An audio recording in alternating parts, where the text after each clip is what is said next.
Hello, in this video I want to show you how to install and join Google Classroom on a Nothing Phone 1.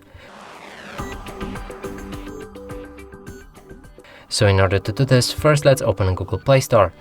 Here search for an app and enter Google Classroom.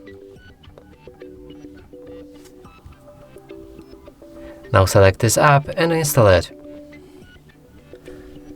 After installation process is complete, you'll be able to open this app. Get started, choose the account you want to use for this specific app and then OK.